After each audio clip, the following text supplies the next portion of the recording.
In this video, we're going to use a Taylor series to approximate a function value. Let's find the Taylor series centered at x equal to pi over 4 for the function cosine x equals 4x, and we'll use this series to approximate cosine of 3 to within a millionth. So our first step is to get a bunch of derivatives. So if we start with the function cosine 4x, its derivative is negative 4 sine 4x. Differentiate again, we get a negative 16 cosine of 4x. Do it again, a positive 64 sine of 4x. One more time, a positive 256 cosine of 4x. Plug in the center into each of these derivatives. You plug in pi over 4 for the cosine 4x, you'll get a negative 1. Next one, you'll get a 0 for the first derivative, a positive 16, a 0, and a negative 256. And again, that's because basically we've got cosine of pi, sine of pi, cosine of pi, sine of pi, and so on down the line. So notice in this case, the odd derivatives evaluated at pi over 4 are all going to be 0 because we're going to get sine of pi for each of those. The even powers, the even derivatives, are going to be powers of 4, and then they alternate negative, positive, negative. So we get 4 squared, 4 to the 4th, the next will be 4 to the 6th, so we're going to get even powers of 4. It's the even derivatives that survive. Those are the only ones that are non-zero, so we'll index with 2n rather than just a simple n. And we notice that these are the even powers of 4.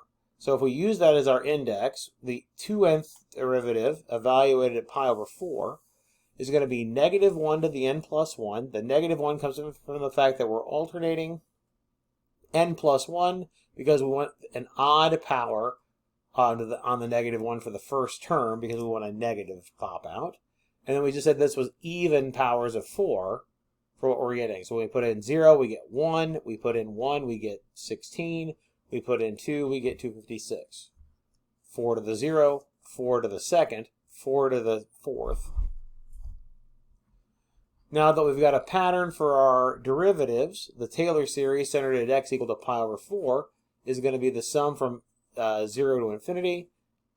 Our formula for the derivatives divided by 2n factorial times x minus pi over 4 to the 2n. We want to approximate cosine of 3. If we go back to the original function, to get a 3 on the inside, we need to plug in 3/4 for x. So we plug in 3/4 into the series. This is literally just taking out the x and putting in a 3/4 here. That's what our series for cosine of 3 looks like. Now, we need a bound on the remainder. We want to try to figure out how bad the remainder can be for a particular Taylor polynomial. We'll use the Taylor form of the remainder to help us with that. To get a handle on the Taylor form of the remainder, we have to get a handle on how big the derivatives can get. Well, each derivative involves a cosine or a sine. Those always are less than or equal to 1 in absolute value. So the important part here is what the coefficient is out in front. 4 to the 0, 4 to the 1st, 4 to the 2nd, 4 to the 3rd, 4 to the 4th, and so on. The absolute value of the n plus first derivative is going to be bounded by that 4 to the n plus 1. The power on the 4 matches what derivative you're taking. And again, it doesn't matter what we plug in for x in that case. So, using the Taylor form of the remainder for any x is less than the 4 to the n plus 1 over n plus 1 factorial times x minus pi over 4 to the n plus 1.